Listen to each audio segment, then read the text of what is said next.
gather up some people. Gather listeners. Yes. What's up, guys? We're live. How's it going? We're going to get started in just a minute. Scott and I were just talking about push-pull legs and arm day. So we'll continue that, and then we'll officially get this thing rolling. Thank you, everybody, for joining us. By the way, I have in the description, if anybody's interested in hiring Scott for a consultation, you can reach out to him through his website. You can reach out to him on social media. And, of course, go to byobbcoach.com to get Scott's book. But, yeah, I was telling Scott before we hit the button here that I have a lot of people that reach out to me that I work with that are saying that we do push-pull legs, and they say, hey, should I do an arm day? And in a lot of cases, we're talking a guy who's like, you know, let's say 23, $170, and they just need to put on as much muscle as possible. And right. I think that here's my thought is that you're getting a ton of tricep activation in all your compound chest movement. So if we do like, say, 6 sets of chest and then 6 sets of shoulders, if you're doing overhead press for 3 of those sets, you've got 9 sets there that are already hitting your triceps. And now we're doing triceps on top of that. We don't need, and then you're doing that twice a week possibly.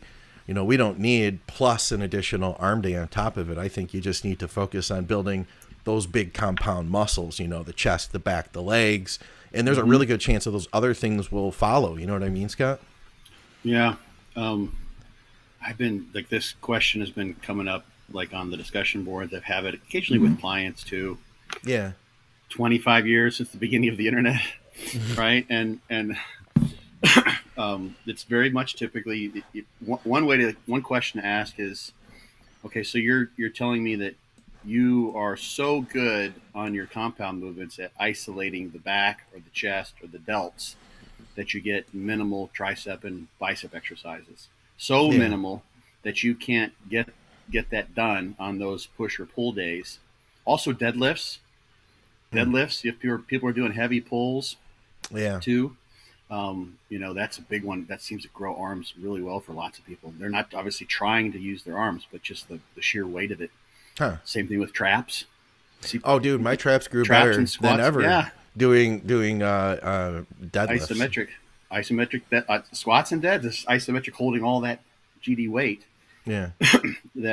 So the question is, so you're so good at with the mind muscle connection that you need the extra day, and then you can't get it done on those days because you're so wiped out or whatever.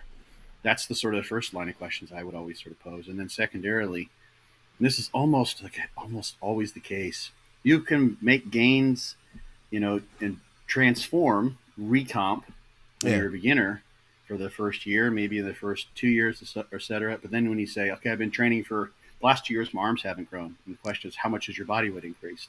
It's like, 3 pounds. It's like, okay. Yeah. So you're going to get maybe a millimeter on your arms or what have you. So you got to get everything to grow. And then, as Dante would always say, and I totally agree, like, you're going to become a larger version to some degree of what you already are. So get yourself as massively huge as you possibly can as that iteration that your genetics allow as you progress forward. Don't neglect your arms. Yeah. And then if your arms really, if you've gotten to where you're 5'8" and you're, 230, 240, 250, 260, you're a monster and you're moving big loads on all the main exercises and your arms still are way out of proportion, which very rarely, sometimes you'll see pros if they have arms that are relatively small, they don't match. Yeah. Or big guys that arms are relatively small. But then, of course, okay, now we can specialize in arms, but give it like 5 years. Right? Yeah, Become exactly. A beast. At least 5 years. And what I found too is that the bigger the body part is, the more work it takes to improve and grow that body part. So if we can get your chest and your back and your legs big, then arms are going to be a breeze. We'll do that, that down the road. That's not nearly as much tissue, Yeah. It's just, there's an arm sort of fetish and focus. Yeah. Especially because everyone looks at your arms. Right. You meet people, like you see this too. You go talk to someone and they make eye contact. You can see their eyes dart, just like a woman. They watch the guy, his eyes dart to their boobs. Yeah, right? yeah. And then the guy's eyes will dart to the arms, right? And guys hope that the women's eyes will dart to their arms. They generally don't care that much about it, but yeah. They really don't, right? Not as much as we wish. Yeah, right. Not at all. Yeah. So arms are just like, it's arms, and of course traps are something that show up too. But if your arms look big, you got a big vein on your arms. Yeah. cephalic vein on your arms, and it's like, okay, this guy trains, right? Right. So that's sort of the focus. It's like it's like a stamp. Right. Because people won't realize. I mean, unless you've been training for a long time or been competing, and you have an eye for a trained bodybuilding trained physique. Yeah.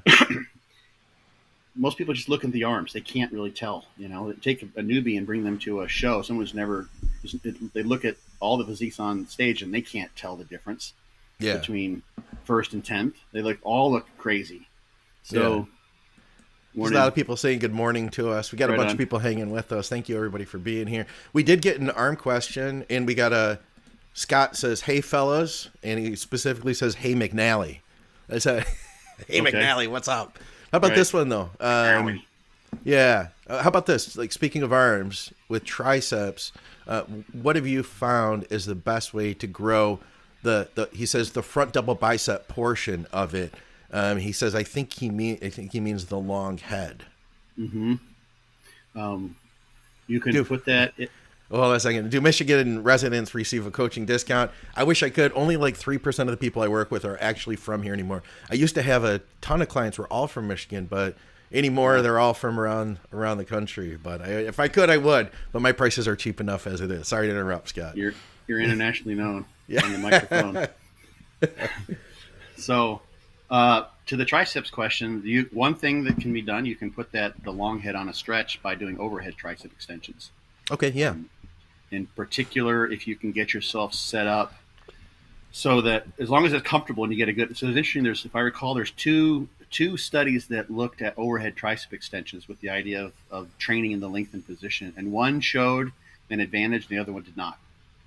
Really? Right? Yeah. Interestingly enough, so one of them was by a Chinese group, and I can't remember the name of the first author on the other study.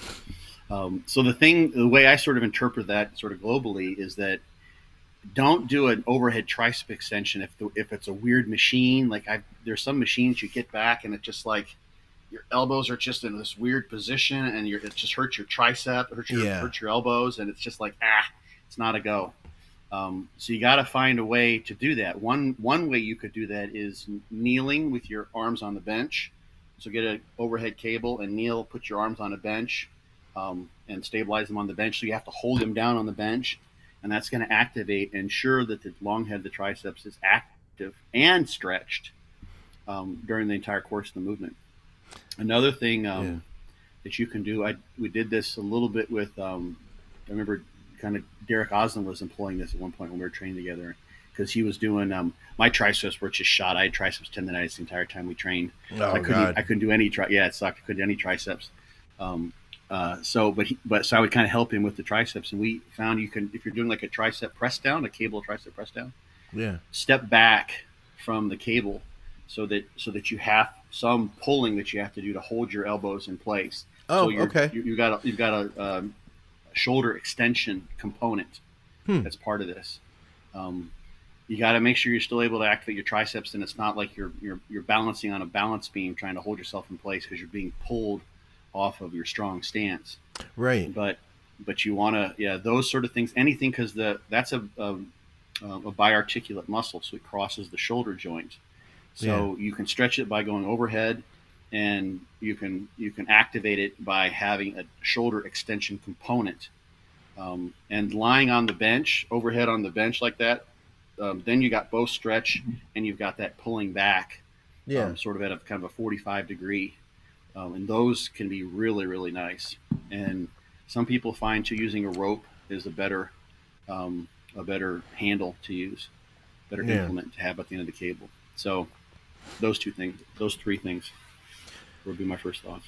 I like, and I'll throw up this comment here. He said, I find it really hard to stretch the triceps. Been doing dual rope overhead, but I see what you mean. Looking at his picture there, his triceps don't look terrible or anything. You know what I mean? Like, you can see they're dropping. Mm-hmm. So he's got that tricep drop in that picture. Another thought too is, and this is one of the reasons why I have the stretches borrowed from Dante, extreme stretches. I have occlusion stretches and just regular flexibility stretches as part of Fortitude Training.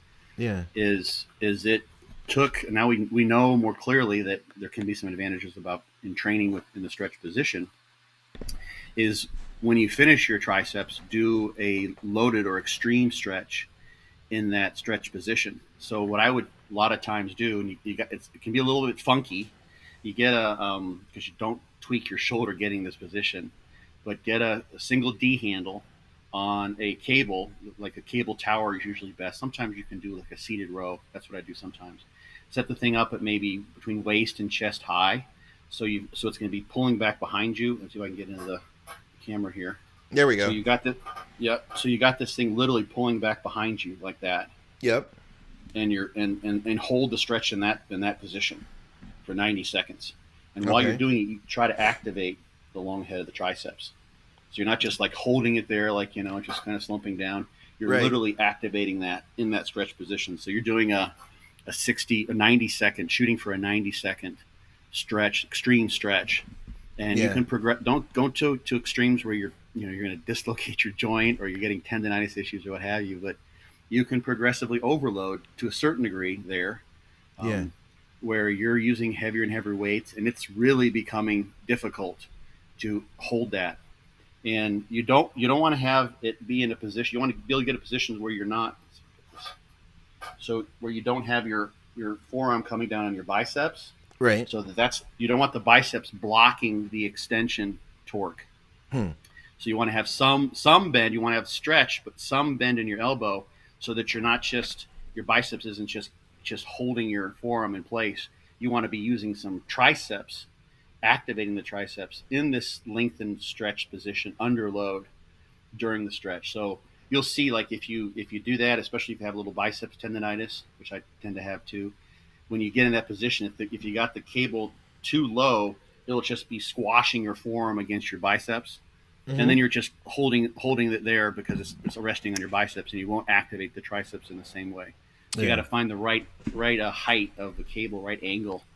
You may have to bend forward a little bit, but once you find the right spot where you're hitting it just where you want, and that's how I do the stretches in Fortitude Training, you can stretch in innumerable ways and target the muscles of a muscle group, or target across the aspects of the muscle, like on the chest, based on how you set up your body positioning.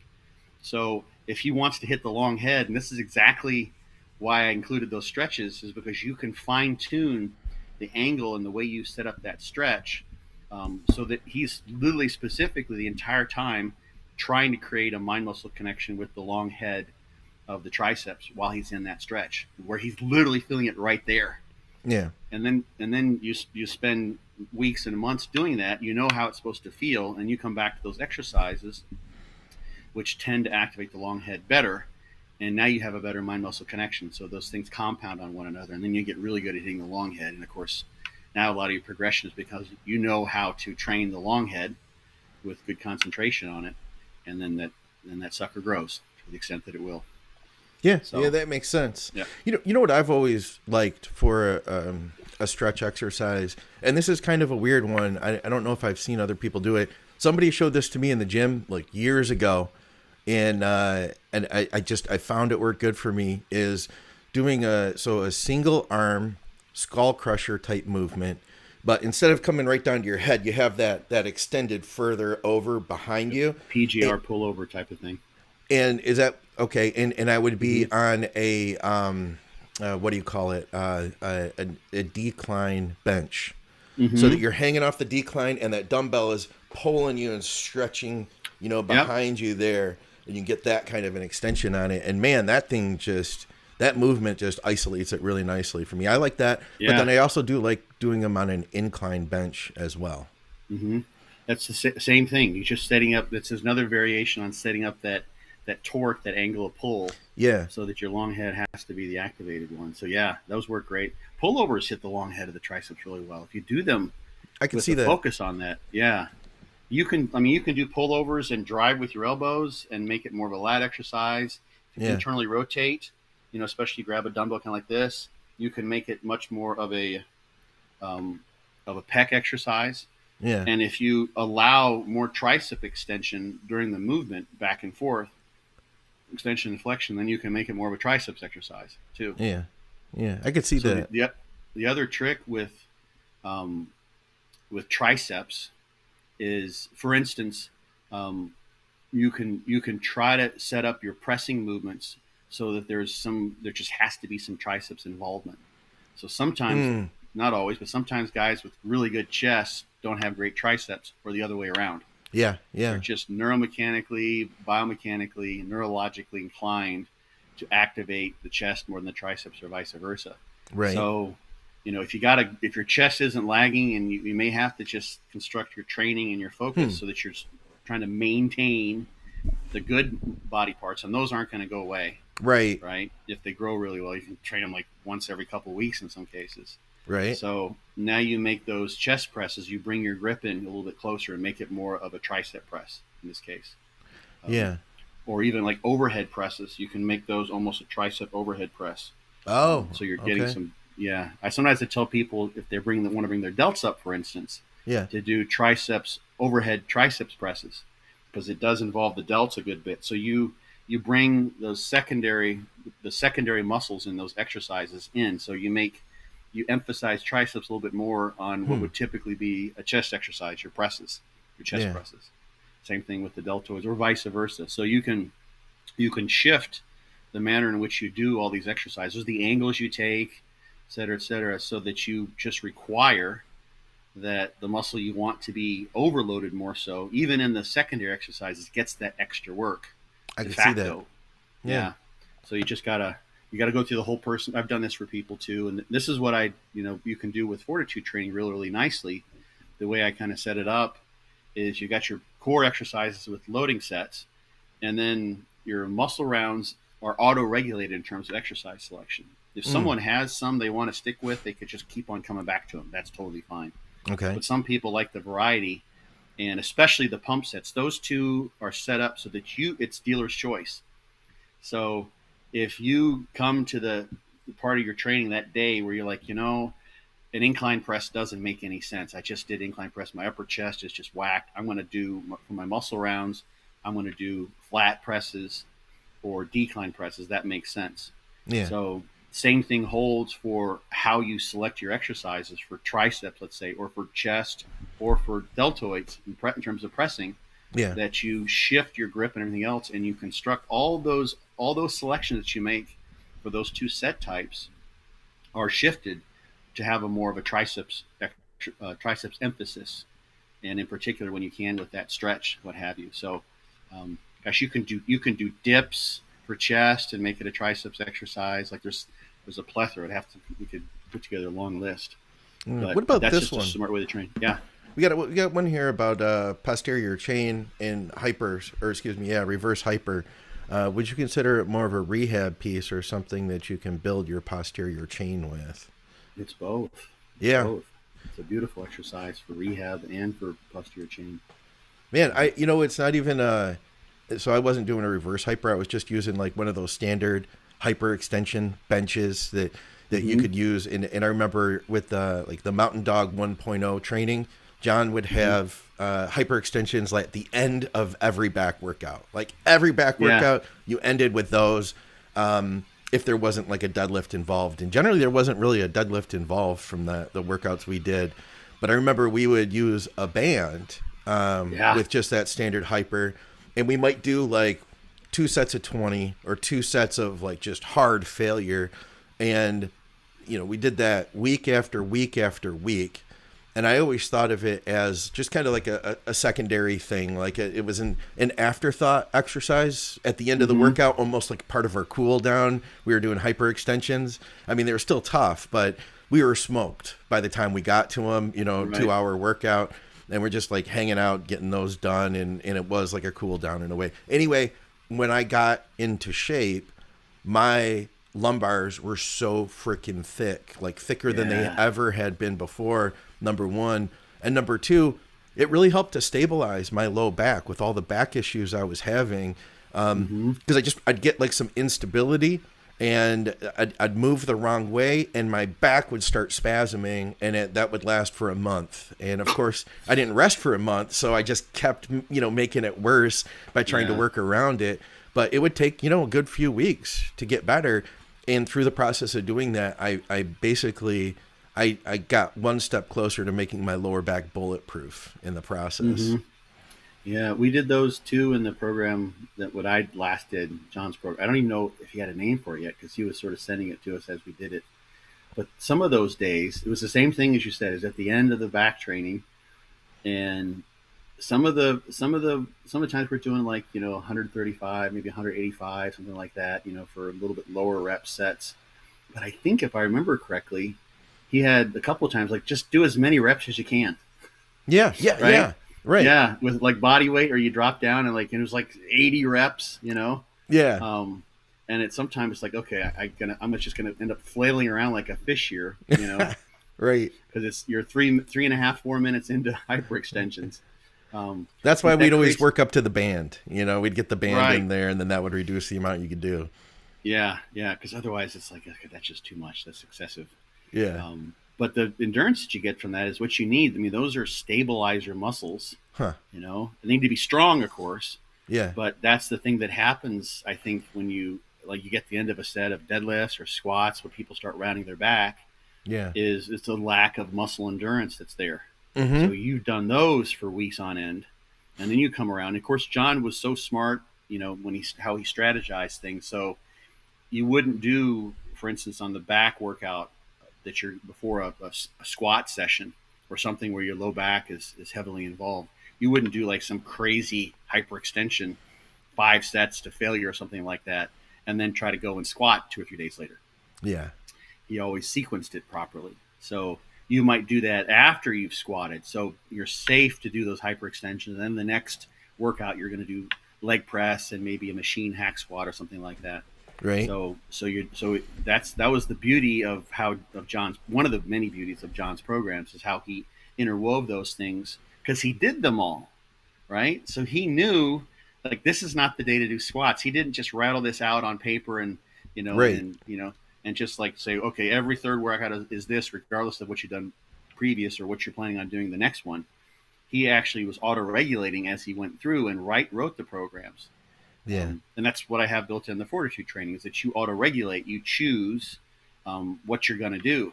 And of course, if you have to vary from your loading sets that are pretty much pre-programmed, then you train smart and you do so as needed. But you don't do, a muscle round on a Smith squat, if your low back is torched, and then try to do muscle rounds with bent over rows if your low back is torched.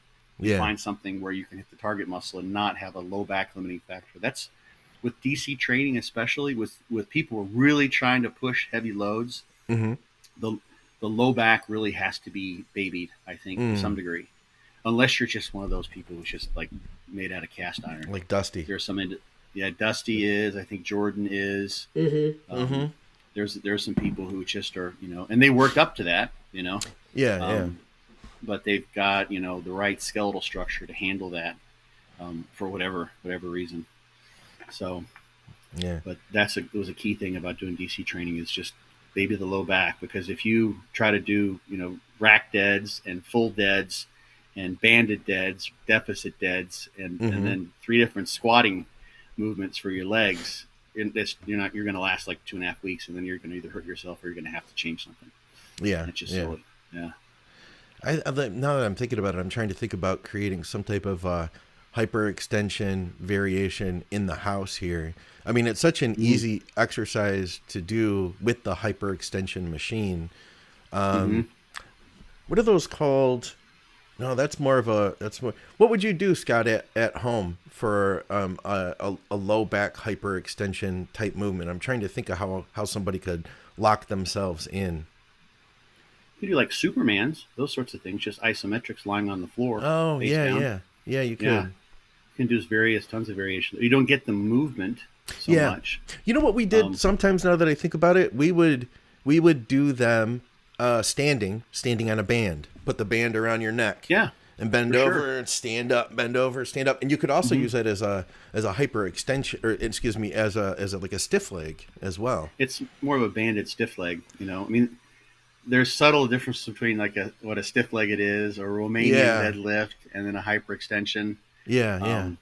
You're kind of getting a little bit of all of it, aren't you? Yeah, you are. It would depend on the person's, their situation. What's going on with them? Like, are they trying to hit their low back? That's the cool thing about a hyperextension bench is your hips are locked in place. Right. Right. It depends on how you set the bench up, but you can, and because you're the way the load is, you're not coming up to where you're fully upright. Yeah. So you don't have this vertical load compressing your spine as much. So you're starting here. Mm-hmm. So your load is there to some degree. That lessens the forces that you're going to have on the posterior wall of your discs. Yeah. When you're going back and forth. So if you do have some spinal flexion and extension during that movement, it's a little bit safer. Not that you can't get injured that way. Yeah. But you can do that with the hypers, and that's kind of the idea behind it. Is it allows some low back movement and involvement, and takes out the glutes and more of the posterior chain and across the hips and the hamstrings across the knees and hips. You're not obviously quite as locked in, but Eric made a suggestion here. Smith, good mornings. He says that's fairly stable. Yeah. I've done good mornings with the transformer bar. There's like a good morning position where you can pull the pivot points like all the way back. Yeah. And it's a little bit more stable. Yeah. I mean, most people don't have a Smith machine at home. So yeah. I don't have that. Yeah. I do. I can do that. Yeah.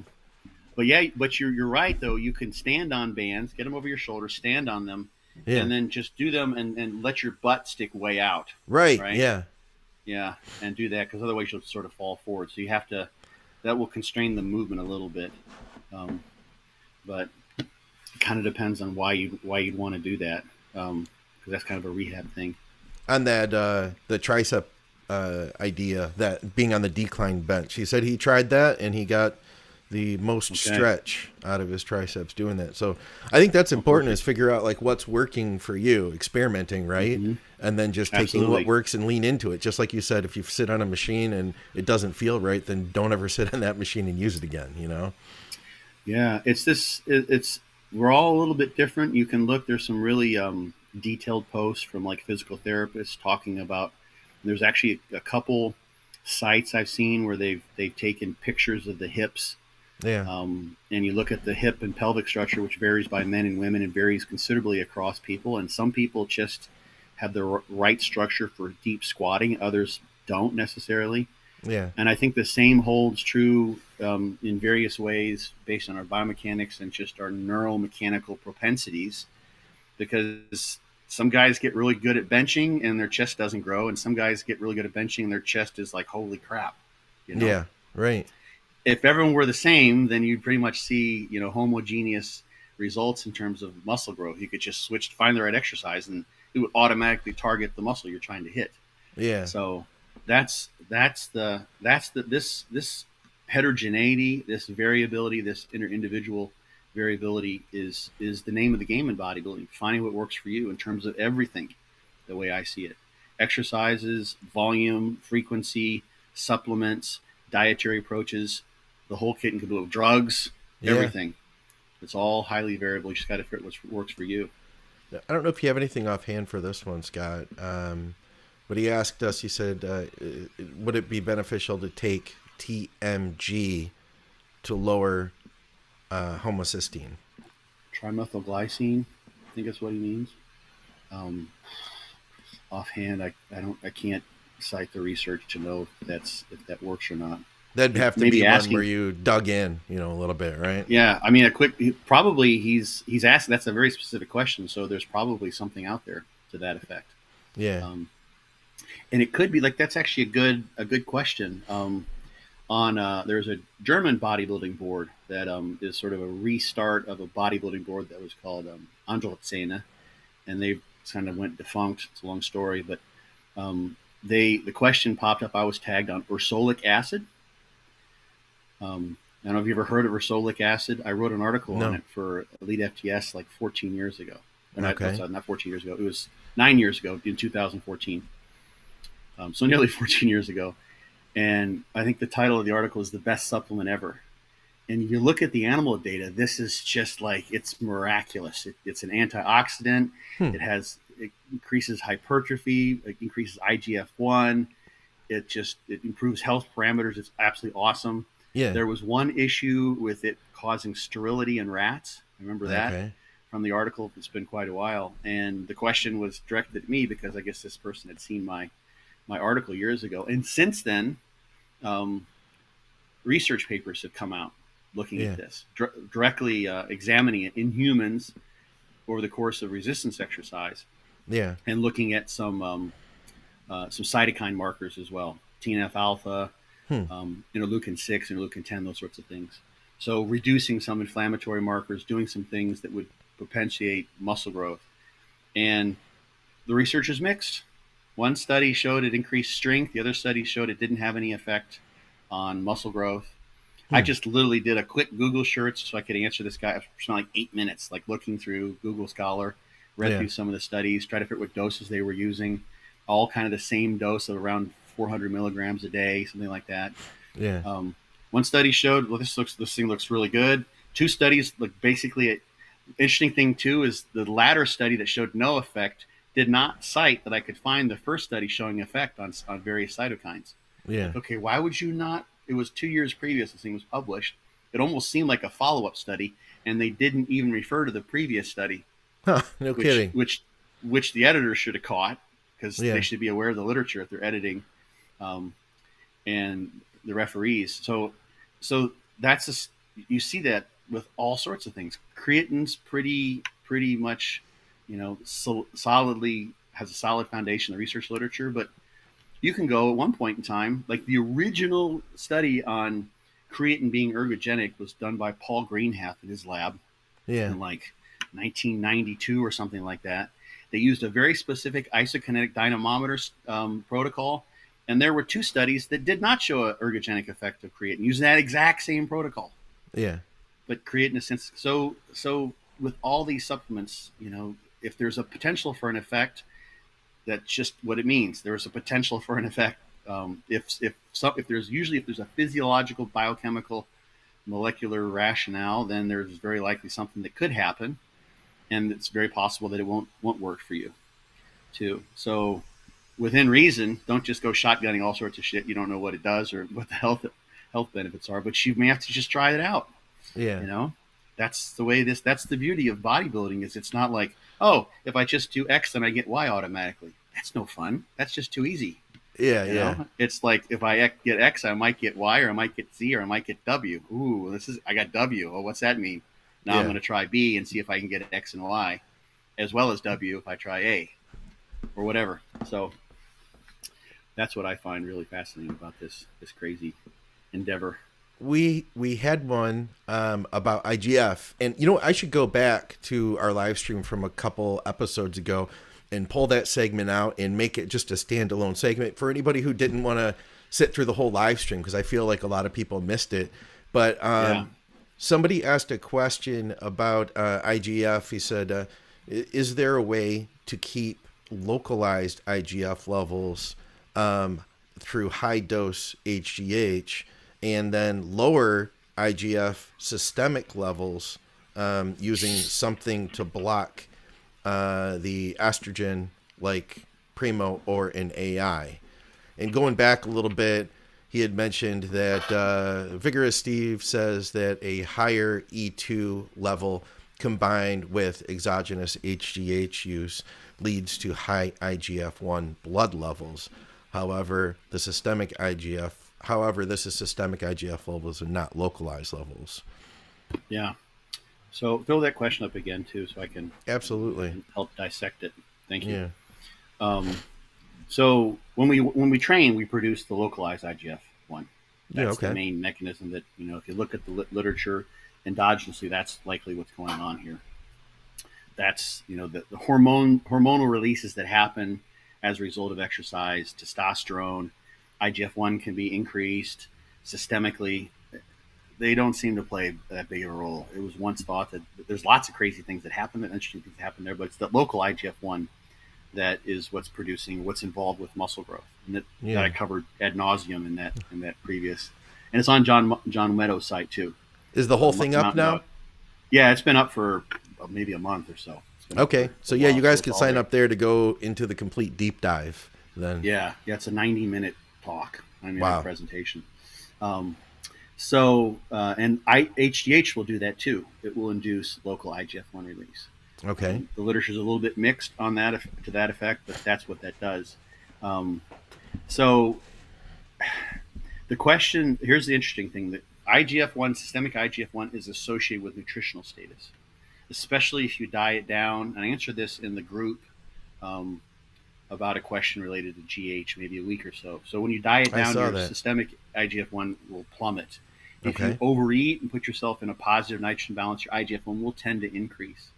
Estrogen tends to be anabolic to some degree. Obviously, he's talking about reducing estrogen with Primo or an AI. You could then be shooting yourself in the foot as far as anabolism goes. If you want to keep IGF-1 down, then don't do gear either, because it's going to increase it. HGH is going to increase IGF-1. The thing that's hasn't really been figured out. This is one of those systems that's so complex.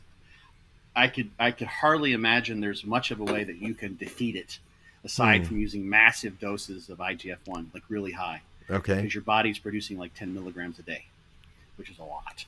It's way beyond the budgets of almost anyone to get like Increlex at those amounts. No kidding. Some people have done it, but that's maybe the only way, because we've got 6 or 7 binding proteins and some other lesser known binding proteins that are out there that will bind up IGF-1. So, like, to answer his question directly, you could lower free IGF-1 systemically by injecting IGF binding protein 3. In fact, there's a drug that is given to children with dwarfism, secondary to low IGF-1 levels, and the drug contains both the binding protein and IGF-1, because that can help with growth, help increase the IGF-1's effectiveness, because that binding protein keeps it from degrading in the systemic circulation. So it's kind of a holder for it.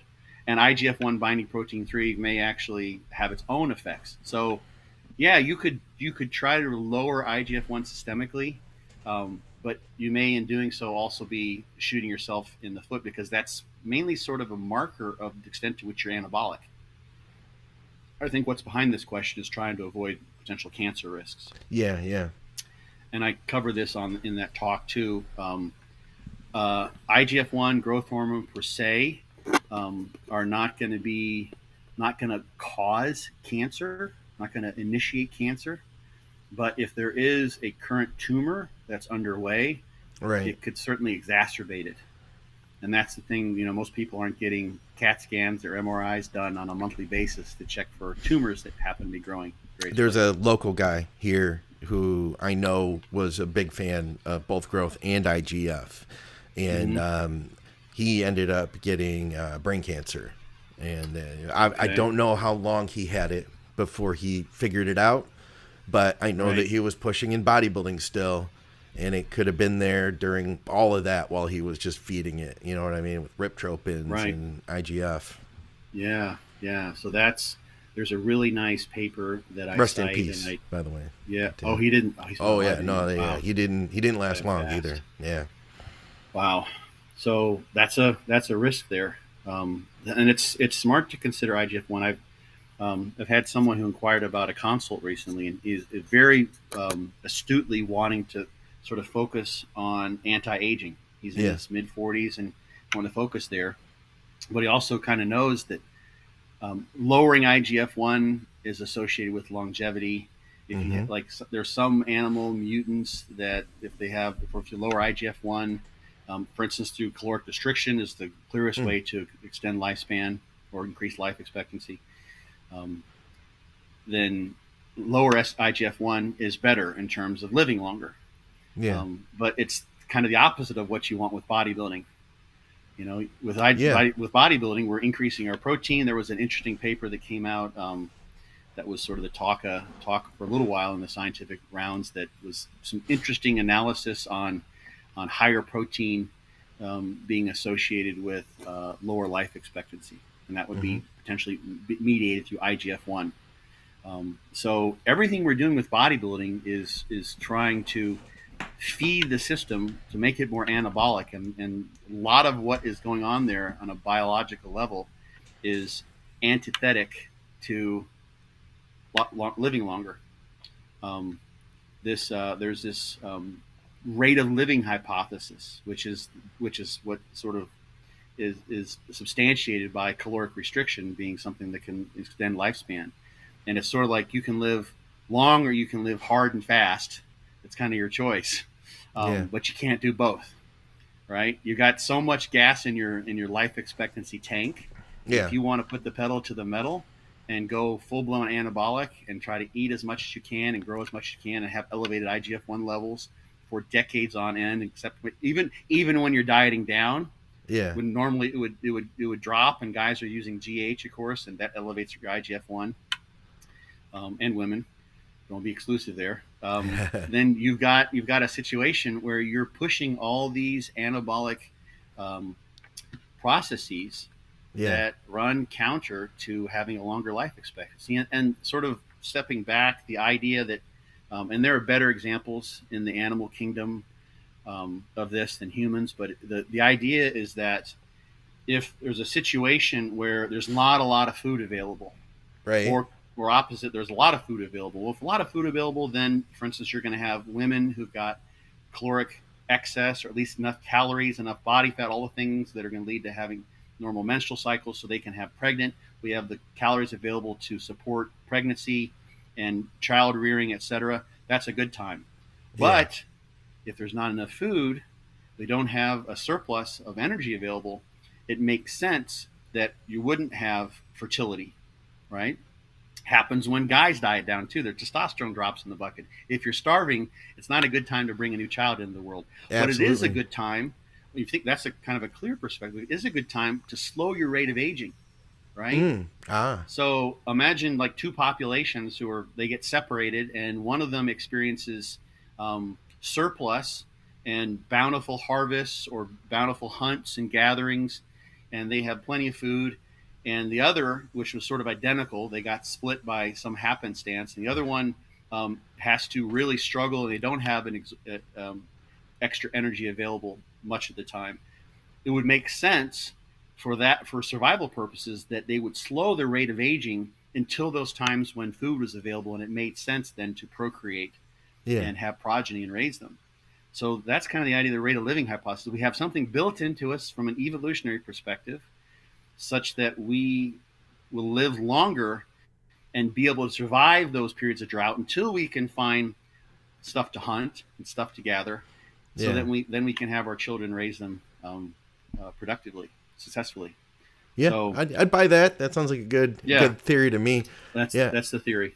And Rhonda Patrick called it the IGF trade-off. The rodents with higher IGF levels had more muscle mass, and thus potentially like a better quality of life, that they could carry themselves through the world more effectively, but they didn't live as long as rodents with the low IGF that had lower muscle mass and a lower quality of life. So, you know, which do you want? We sparked something, I think, because we have more questions here. George, we are taking questions, by the way. George asked, he said that he's been a longtime follower. He said, asked if we were taking questions, and he said he's been following since episode 1. The old Muscle Minds with JP were awesome. He added that. So he's been with us for a long time here. What about this one from Marathon Man? And George, your questions could be about anything. We're not just talking about IGF, but apparently this one is too. Since NAC is good for the liver, does it have a correlation with higher IGF levels in someone with a healthy liver? Just a thought that came to mind. IGF is just everybody's like thinking about it now. Like, you know what I mean? We went through life without thinking about IGF for the last 10 years in a great detail. Right. And now it's everything that everybody's focused on is IGF, this and that. Yeah. So I haven't seen, I'm sure it's out there somewhere. You just got to dig into the literature. I'm sure it's out there. But if you've got free radical quenching that's going on and reducing the stress of phase 1 liver detoxification, and you've got then a healthier liver, then you're going to likely have more IGF-1 production. So yeah, there's an association there, I would imagine, for sure. You've got a toxed out liver, Yeah. And they do this with animals. They, give them various toxins, and they give them things like NAC or alpha lipoic acid or what have you. But with the toxed out liver, you have less IGF-1 production. Okay. So, yeah, without a doubt. So yeah, that would be something it would be interesting to see. Someone's probably done this where they went in, they got the blood work done, and they looked at IGF-1, and maybe they're taking growth hormones, so using that as a surrogate to know if their GH is working and real. And then they look at their liver values, and everything's just way off the charts in a bad way. Yeah. And so then they get on, Silymarin and liver 52 and NAC and everything they can find. Yeah. And they get their liver back into shape, and their IGF-1 levels go back up. I can totally see that happening. One more here from IGF questions, and then we had some other stuff. So George had one for us related to IGF. He says, do you know why trend can make IGF look low in blood serum tests?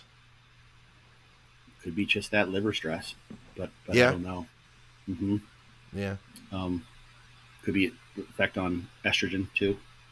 Oh, okay. Yeah. That would be possible. Any thoughts on this one, Scott, or any ideas? He says T3, and this is, I believe this is, Matt. He says T3 and caffeine. Is delaying caffeine intake 30 minutes after taking T3 long enough for T3 to absorb without interference? Usually you'll see recommended 30 to 60 minutes. Yeah. I'm not sure about caffeine. A coffee can lower T3 absorption for sure. There's a paper out there on that. Okay. But yeah, the thing that you can do, a lot of people do, almost everyone. If you don't, then congratulations. I am absolutely envious. If you don't wake up in the middle of the night, that's awesome. Don't wake up to do this.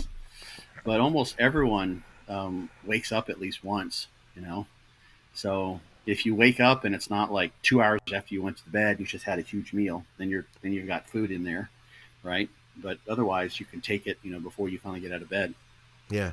So one way he could test that, if he's doing blood work regularly, it's kind of like that's sort of the boundary, like 30 minutes. It's probably like got to get up, got to go, want to get the caffeine in, get rolling. It's like I don't know have to wait 30 minutes. Yeah. Right. Maybe he gets his clothes on, he gets ready to run out the door, and then he wants to get the caffeine in before he has to leave. Right. And that's at the 30-minute mark. The thing, not that I'm suggesting you do this, confer with your doctor, what have you, is that consistency is important with this stuff. So, it may be, let's say you're doing everything wrong in terms of your T4 and your T3 absorption. Maybe if you're monitoring everything with your doctor's consent, of course, maybe you have to use a little bit more. T3 absorption, from what I recall, I looked at this a long time, it's really fairly variable. It's really kind of all over the place. Yeah, the percent that gets absorbed. So what matters is what your levels end up being based on you and all the other things you're doing. So if he's consistent and he's taking whatever X milligrams or micrograms or whatever, of whatever supplement, then just be consistent and then see where you end up in terms of T3. Look at your blood levels. I know you're supposed to take T3 away from food as well. I'll be honest, there had been times some drugs in competing that I would take it 20 minutes before eating. And honestly, it just because it's the only option I had. Like I'm literally leaving for work. I have to eat. But I took the T3 immediately when I woke up. And I'll be honest, I feel like I had always been a really good responder to T3. T3 was like, for me, that was great for fat loss, even at a low dose, just a low dose of that. And I feel like it would really just get my fat loss humming. And I never really noticed any difference with that personally. So it was something I never really, I understand the reality of it, that it could interfere, but I never saw it, I guess, in my own life. So it's something I'd never been like too overly worried about it personally. I imagine if you looked at the inter-individual variability, it's probably going to be larger than what you see within an individual, whether you wait 30 minutes or 45 minutes, right? He might, there might be a 3% difference on average. Yeah. If he waits an extra 15 minutes. But if that makes it, such that he forgets because he's got to pack it into his bag and then take it when he gets to work or something like that, after his drive in or what have you. Yeah. Then as long as you're consistent, that's sort of the main thing with a lot of this stuff. And that's what I'd find is that if I tried to time it up like that, I would be more likely to just forget it altogether, because then it becomes a pain in the butt. You know what I mean? And you're like trying to remember crap, and then it's just like you're on with your day. Somebody else asked about what about splitting T3 dosing? I mean, it does have a relatively short half-life, so I know for medical purposes, they always have people split it. It's got a pretty long half-life. T3 does? I thought T4 does. Why is it then that they suggest that it is always split for consistent blood levels 2 times a day? And I've seen people who've even rarely, but their doctors have had them go to 3. Here's the interesting thing. I thought it was like 9 hours. I think it's more like 12, 14, but that's a half-life, and that might be like a terminal half-life too. So you get a spike. Okay. This like Clen. Long half-life, right? Yeah. But you can tell when you take Clen. It's not like you take it and like you don't feel anything for a couple hours. It doesn't just seep in your system. You get it, just like with testosterone, you get a huge spike. Yeah. And then afterwards it comes down. So that's a smart way to do it. You run into the problem then, in terms of food interference. It's more so with T4 with food interference, but T3 can do it to both of them. It can happen with both. Yeah. From what I understand. So that makes sense. If you can do that, then do it, split it up. But I haven't seen that but maybe some doctors are doing that. I've always seen that with T3 to split it up. The Armor, yes. Yeah. With T4, T3, but it makes sense. I mean, it makes sense to do it with testosterone. Yeah. I mean, to do daily doses, in terms of matching things, because you get huge spikes. Yeah. So it really kind of makes sense with a lot of things that we're doing hormonally, because you can't match the diurnal pattern that you get with injections unless you're infusing this stuff on a minute by minute basis. So but you could do that, see what happens. The thing, I've known people that take Clen and Euhimbine before they go to bed. Yeah, I've heard of people doing that too. I couldn't imagine. I tried taking Clen one time before bed, and it was the worst night's sleep I ever had in my entire life. Like, I literally just laid there semi-unconscious the entire night until the sun came up. It was bad. Yeah. There's, teacrine. I've talked about this. I'm a non-metabolizer of teacrine, basically. I remember when you took it. It was awful. It was terrible. There's no sleep. I was up typing on the computer, doing work straight through the night, and then when I crashed, it was terrible. Yeah. So there's a lot of variability there that that's the theme for today. Yeah. So if someone finds that they can do that and have balanced energy levels throughout the day, especially if their doctor prescribes that. I mean, there may be some formulations too that I'm aware of. Maybe they're doing some time release T3s or something like that. That's different. Yeah. But that's a talk to your doctor thing, I think. Yeah. Let's see what else we have here. Looking to see if there's any questions. Some more talk about T3 and Clen. Guys, comment with some questions. I knew that Matt had that one about T3. Tanya chimed in on T3 there. Yeah, what does she say here? So that sometimes that 12 hours, what you read, that's a kind of a terminal half-life. Okay. If you look at area under the curve, you get a spike. Yeah. So this is in the this is deep into pharmacokinetics, which is highly complicated. Yeah, I feel like when I've with Clen, I've noticed that I never would get side effects with a lower dose, but I would if the dose was higher. Say 100 micrograms, but if I were to take 50 and then wait a few hours and take 50, then it would be fine for me, just to keep that one huge spike from happening all at once. Yeah, you have to look at the absorption curve, what's happening. And there's also binding proteins that are there, and the binding proteins and metabolism can change.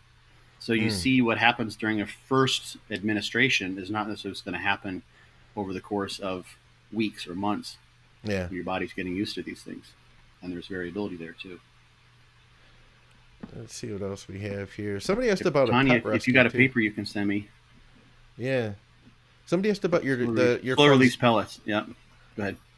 slow release pellets. What is that? I'm just reading Tanya's here because this is interesting. Sorry, we're getting thick in here. Yeah.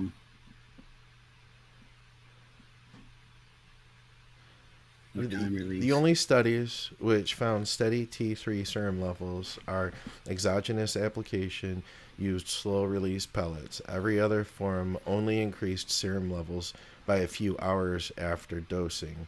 No time release T3. Huh.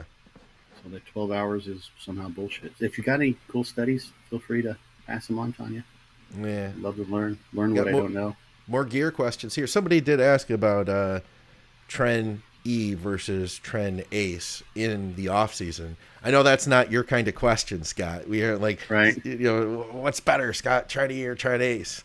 Yeah, I don't know, man. I feel like Tren is one of those ones that is it's got a lot of side effects. I think though it can be, even though it's maybe not like, I'll put it this way. I feel like it can be really great in the off season for strength. And if you can get really strong, then you can grow muscle if you're eating. That's all I got to say about that. I would think like whichever causes the least amount of side effects. Yeah. Right? If you're going to have to do one or the other. On a cruise phase, do you guys prefer to leave GH in or out? I guess that would be more of a question for you, Scott, of like, well, what would be pros and cons of leaving it in? I mean, things that he might want to consider. I mean, maybe that's a better way of wording it. Maybe blood sugar, for instance, is that something that, because I could see if somebody wanted to get off of everything. I mean, I think leaving it in personally, you're more likely to be able to hold more muscle and get better pumps and feel more, I guess, motivated in the gym. But I guess if it were having any issues with your blood sugar, then it might be something to consider not doing. My first question in response to that question would be, what does he mean by a cruise phase? Yeah. Like a DC training cruise might be 2 weeks, right? Or is he talking about like a 6-8 weeks on and then 6-8 weeks off, or several months off? I think he just competed, and I think he's maybe coming off of everything supplement-wise to maybe take a break before he goes back on and pushes back up into the off season. That would be my guess, just from knowing his current situation. He just competed not too long ago. Yeah. So there you've got that post contest phase. There's a lot of things to kind of juggle. Yeah. It kind of depends on where you're going to come back down to, and what he's trying to do with that cruise phase. He may be trying to. He may have just sort of had a rebound and he's coming off of that. Yeah. He may be, the GH is something that could help forestall regaining body fat while he's just trying to maintain muscle mass he has that he would otherwise be losing because he's come off other PEDs, come off gear. Yeah. So he's trying to keep from recomping in the wrong direction. So the GH could be helpful there. Yeah. If he finds the GH helps with joint lubrication, it's going to help with connective tissue synthesis, that sort of stuff, it could be a smart thing to have while he's kind of trying to keep training and then heal up from whatever wear and tear he might have incurred during the course of dieting after the show, where he's like just been pounding it, right? And you fight through the whatever niggles you're getting along the way because you want to keep on training all the way up to your show. So GH can be used sort of as a healing peptide there too. So if he doesn't have enough money to keep the GH in, I don't know what kind he's using to, then that might be a consideration. Yeah. If he really has a strong, powerful effect, and it's for him, it's just magic. He gets in the off season, he puts in GH, and he grows, and he gets leaner at the same time. He might wait, to use it then. So, like if let's say in the past he's got a history of post a rebound, just getting really too fat. It's like, yeah. And then he's like in a bad position. Then he has to diet for like 2 months to then start his off season. Would make sense to use GH.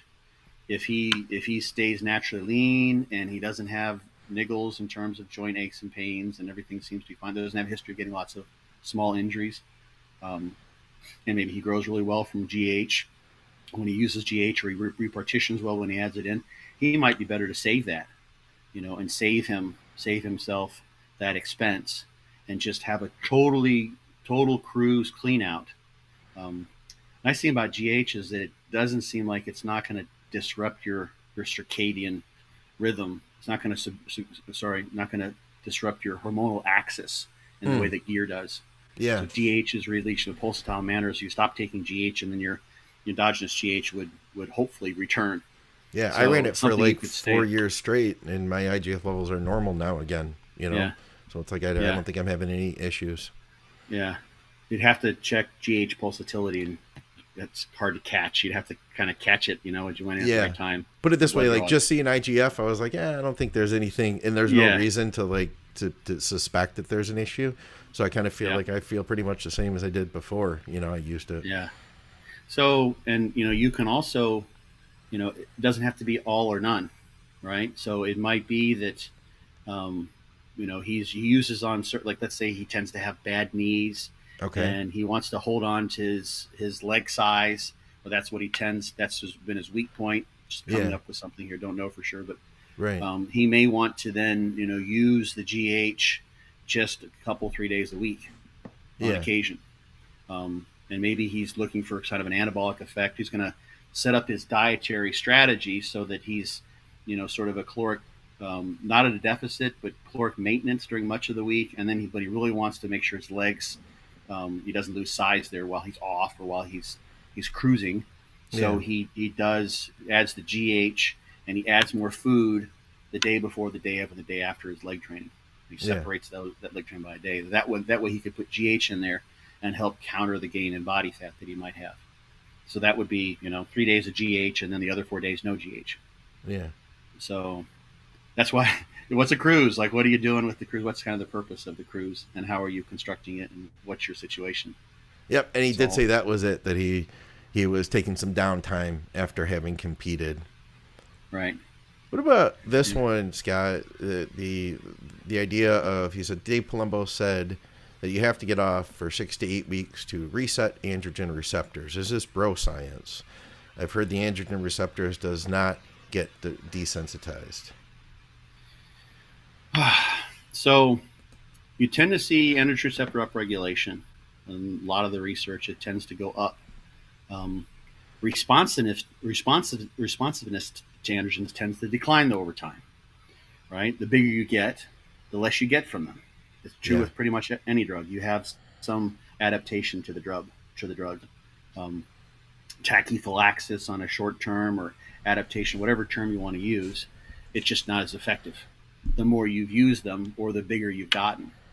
So like this way of sort of looking at the drug's effectiveness in terms of sensitivity of the androgen receptors, or the extent to which the androgen receptors are causing transcription of the androgen receptor, the androgen sensitive genes.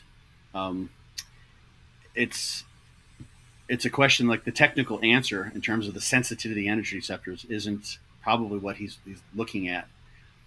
The bro science part of it does seem to suggest that, at least I've seen this a lot, if someone does like a 6 to 8 weeks on, 6 or 8 weeks off, or they come off for 2 or 3 months like that, 2 months, let's say in this case, 8 weeks, there seems to be some resensitization. The androgen receptors, in terms of androgen receptor density, probably has gone down if you've been off, but you're more sensitive, right? And androgen receptor density will go up when you're on, but you keep on adding more and more, and you may have more androgen receptors, but you're not getting the same responsiveness with the drugs that you're using. That's why people have to keep on using more and more drugs. Yeah. If we just looked at it, like another way to look at it is if we just looked at the androgen receptor density, the number of androgen receptors on the muscle cells, let's say, was the end all be all of the story. And the more gear you use, the more androgen receptors you get, which is what the studies tend to show, is that androgen receptor density goes up. Then the more longer you're on gear, the less you'd have to use, and the more you grow. it would just be like this. You just fly off the charts. Yeah. And your muscle growth would just, sky's the limit. But it's not. We have a law of diminishing returns that applies there. And guys that come off, like this happened, Ken talked about this. He came off, he was on TRT, he was off for a while, and then he went back on a regular cycle, and he was just like, whoa, he blew up, like, you know, it was like the first time type of thing. So, yeah, I mean, 6 to 8 weeks in the context of androgen receptor sensitivity per se, and whichever way you may measure that, don't know. But that does seem to be, that's one thing that many people see. They come off for a couple months and they go back on and they reset their sensitivity to the drugs. And that's kind of what matters, regardless of what's going on in particular in terms of the number of androgen receptors. Interesting, because I do know that years ago that used to be the big thing. People said, hey, you have to resensitize the androgen receptor, and nowadays the big thing is to say, hey, there is no resensitizing. You don't have to worry about that. And I think maybe in part that might relate to people not wanting to come off like they used to either, you know? Yeah. I mean, here's the thing, 2 steps forward, 1 step back. Yeah. Right? So imagine you got it. We got our quintessential, we got our classic twin study, right? Right. And you've got the one twin who just stays on for 3 years straight, and the other twin does 3 months on, 3 months off.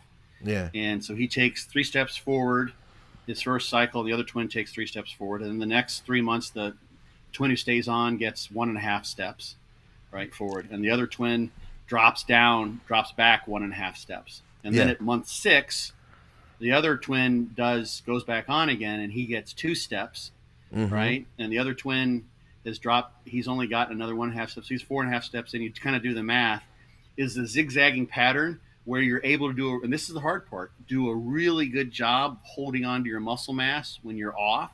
Yeah. And then adding the gear back in. And then you have a resensitization effect. Does that bring you forward faster? My guess is that at the end of the day, after 4 or 5 years, both twins, all things considered, are probably going to end up about the same place when they sort of get to where they're peaking, you know.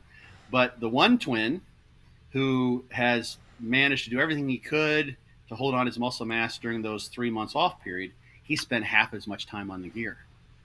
Yeah. Right. So the negative effects for him are going to be, theoretically at least, less, because he wasn't geared up the entire time, and he also knows how to hold on to his muscle mass. He's got half as much time, or he's got infinitely much more time, because he came off. The other twin never came off. Yeah. So he now has half of those 3 or 5 years spent learning how to hold on to his muscle mass. The other twin has been on the entire time. And it could even be, another scenario, the one twin who's coming on and off, he's getting healthy in between. So he's resensitizing. Maybe that's part of why he's responding each time he comes back on, right? Because he's got a healthier system to start with. It may be that where he ends up after those 3 or 5 years is a higher place, because he's just got a healthier system, right? Imagine you start, I'm not going to go to that. I had a thought to go down a different direction, but imagine you've got one person whose lifestyle,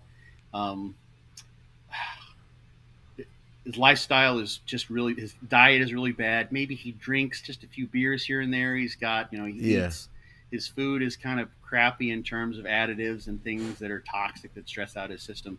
And he goes on gear. He's going to get 80% of what he would have gotten if everything were a little bit cleaner.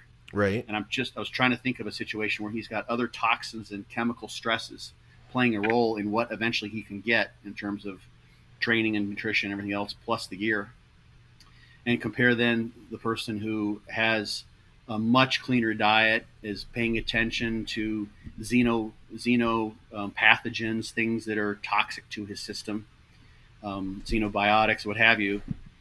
He may end up being better. So that twin who came off and cleared up his system and cleaned out and stayed healthier, maybe he ends up, because he's got less accumulated toxicity over those years, 20% better. And that's the difference between first and fifth place in the show. Maybe he's got 5 more pounds of muscle mass. They both one gains 50, the other one gains 55. Yeah. Right?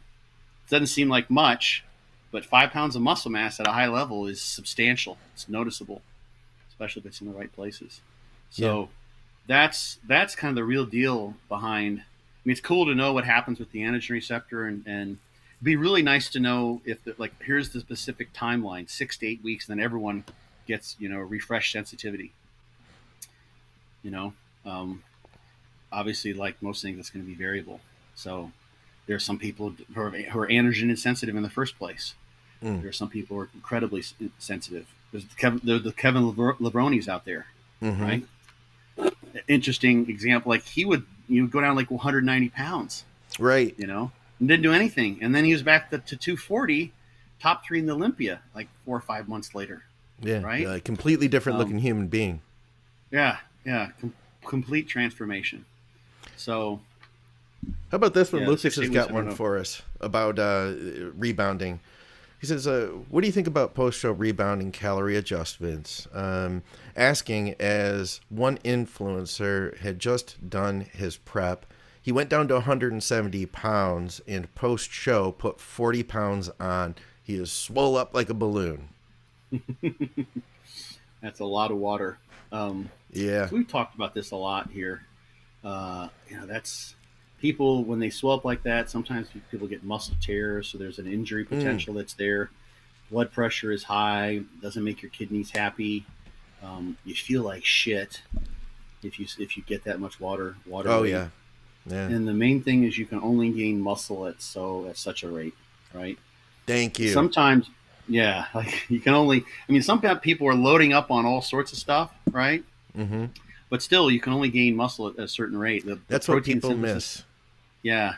So the faster you gain, the higher the percentage is going to be of body fat. Yeah. And we know from the studies, in individuals who are post show or sort of post starvation, like the Minnesota semi starvation study, et cetera, that you get body fat will come back relatively faster than muscle mass. And it's sort of like you've got this muscle mass rebound or accumulation that has a limited maximal rate. And then body fat, for some people, you can just put on body fat at an infinite rate. It's on, Yeah. you can gain as much Yeah. body fat. You can put on a pound of body fat a day, Yeah. especially when you're dieted down post show. You can get real fat real quick. But you can't gain. You'll gain a lot of this. Here's the thing that gets tricky: is you got that first week or two, depending on how you've done your peak week and how you did carbs, that sort of thing, where you can get a lot of muscle fullness, get Sure. a lot of glycogen and water. You can gain like 8 or 10 pounds of glycogen and water, And with it a really looks good. carb up that can happen, and it looks good, Yeah. right? And you're still so lean, especially if you're in really good shape at the show. It looks really good for a long while. Yeah. Until it Because doesn't. you're going from until it doesn't. So you're going from 4% to 6% to 8%, and like 6 weeks later you've gone from 4% to 10%, and 10% still pretty lean. Yeah. But in 6 weeks, that 6% body fat for someone who's 200 pounds is like 12 pounds of body fat, right? Yeah. We're just kind of hand waving the math there. That's a lot of body. That's 2 pounds of body fat in a week. Yeah. You're not going to gain 2 pounds of muscle mass in a week. So your P ratio is going to be pretty crappy. So slow is the way to go, to the extent possible. It's tough too post contest because that hunger kicks in, and I feel like once you start getting those carbs in there, it just I don't know if it's due to the rise and drop of blood sugar, but people start getting more hungry than they were going into the show sometimes. Yeah. Especially if you get a cheat meal in there and now you got to clean it up for a couple of days. It can be difficult. Yep. I mean, I don't know a single person who hasn't messed that up, especially in their early days. Yeah, I did too. You get crazy cravings. Yeah. That's why this first chapter in my book, there has to be kind of a plan in place. Yeah. I always sort of think the show is not the end, right? Yeah. And it's not like just like, throw caution to the wind and throw every carb down your gullet you can. The idea is that you'll have a post-show plan for like the next 6 or 8 weeks to diet after the show, to reverse diet, if you want to call it that. That's super, super important. The thing too, like this guy, I don't know who this influencer was, but if he got down to 170, he may have just driven himself. He may have lost a lot of muscle in the process. So there is a muscle memory effect that can be at play there too, where you can gain muscle faster, gain muscle back faster than you would have otherwise. Sure, I can see that. So if you've done a good job of keeping your muscle mass during your prep, then you shouldn't be gaining weight at a really rapid rate because you've kept 95% of your muscle, you lost maybe 4 or 5 pounds of muscle. Mm-hmm. So if all of a sudden you put 40 pounds on, even if you've just in a month, if you gain 4 or 5 pounds of muscle back in a month, which is pretty good, that's a pound a week. Yeah. You do that over a year, that's 50 pounds a year. Yeah. Right. And that's highly possible if it's rebound muscle, but then the rest of it's fat and water. Right. Absolutely. And eventually you can't train because you got all that water. It makes it difficult. You get the low back pumps. But Dan, you look big in a t-shirt. Yeah, you do. I mean, it's fun. It's fun for there's about maybe a week or two where that can be pretty cool and fun. Yeah. Right. And your brain just loves it, Yeah. I had after my second show back in 2000, I had some water issues for sure. And I was training, I was working, I was doing research. I was living in Atlanta, and I was training at I treated myself after the show to a key card gym that was near me. So I got a new membership, right? And I was going in at 4 o'clock in the morning because that's the only time I could find to train. Right. I was training alone. And luckily I was, because they had a couch in there off in the corner, and I would do a set, and then I have to go lay down on the couch and put my leg up because my back was so swollen. Yeah. Right? Yeah. That lasted for 2 or 3 weeks. I'm like, I got to do something about this. So eventually I figured out, increase my water, drop my sodium, reduce the carbs, and I got myself out of that. But it was just it was insane. Yeah. It was 5 minutes of resting. Like, okay, I think I can get up now and get another set done. And then when I was done, I'm just crawling out from under the bar. Yeah. Because the back pumps were just atrocious. All right. We got enough time for maybe one more. And if Fast Driver can tell us what his question was, we'll take that one too. Because he says, what about my question from weeks ago? Believe me, man, I got to tell you, we've had I've seen probably 300 questions since weeks ago. So I honestly don't know what you're talking about. But if you want to post it here, we'd be happy to take it now. Also, too, for everybody from Patreon, anytime you guys want your questions answered, just say, hey, I'm from Patreon, and I'll make sure to give you priority. We put some other stuff up too. I'm having a hard time getting the podcast with Dave Crossland monetized sometimes. So I try to get it up a week in advance to give time for the people to review it manually. So that's available now for our Patreon people. You guys can watch the shows ahead of time. Let's see. There was one here, and Eric Dunnell had a crazy question. He had a comment there that I. Which one? How do you explain the rate of growth given he gained about 60 pounds? Was same 190? Same topic here, yeah. And I'll find that other one. It was about intensity in training. So water is important. I'd love to know how he tested his body comp. Because the more water you have, if he was doing BIA, you're totally violating the assumptions in terms of hydration of the different body components. Yeah. You're going from a dehydrated 190 and then going to a hyperhydrated 250, 60 pounds in a month or whatever it was. Yeah. So the body composition estimates is where a lot of that is going to lie. Plus glycogen. I mean, if you're completely, I don't know who this was, so maybe I have to imagine that he was dieted down. He was flat as all hell. He was trying to make weight class at 190. Yeah. He was 6%, and maybe his skin, was a little bit hanging because he had dieted so hard. He lost some muscle mass. So maybe he had in that month, I don't know what the time frame was there for this. It seemed like this was a different person because he was at 190, not 170. Yeah. But maybe he put on in a month 10 pounds of what you consider normally hydrated muscle mass that he had previously lost. Right. Yeah. But to get to 190 when he was dehydrated and flat, that was 10 pounds that he dropped down because he used a diuretic. Yeah. So now he adds 10 pounds from that to get down to 190. So normally he's at 200. And then he goes and adds 10 pounds of muscle. So that's 20 pounds. Yeah. And then he adds 10 or 15 pounds of fat.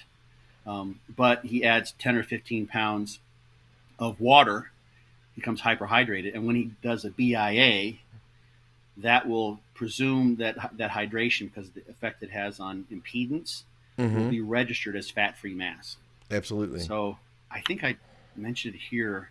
I did a rebound training years ago when I was in grad school.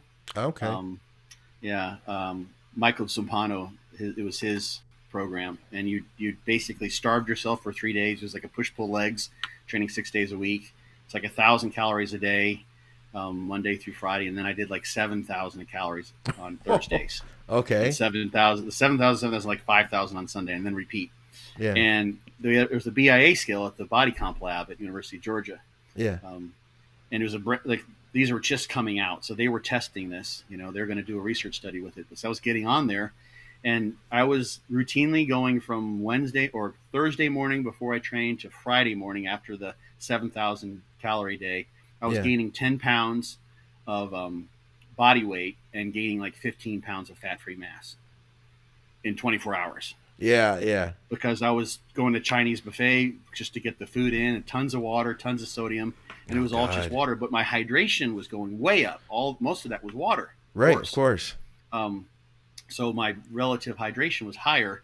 That was being registered as fat-free mass each and every time. So Yeah. You see that with how the you electric how you measure it? impedance. I've Yeah, seen people who are like the general population clients, and that they have the ability, maybe their gym has one of those machines, like one of the good ones, and they get a few weeks in and they're making good progress. And then they say, hey, I'm really concerned because it says I'm losing muscle. They're 2 weeks into the yeah, plan, and the reality is they're 10 pounds down, but all they've done is, say, gone to eating clean foods. You know what I hmm mean? Like a lot of times, if you're not eating on track and then now you're eating 5 meals a day, even if it's in a surplus, we'll say like a cup of rice and 6 ounces of chicken and some fats, there's a good chance your weight still is going to go down. Just cleaning up the diet, and without that hydration, then in the muscle, then you start to see like, oh, but I lost.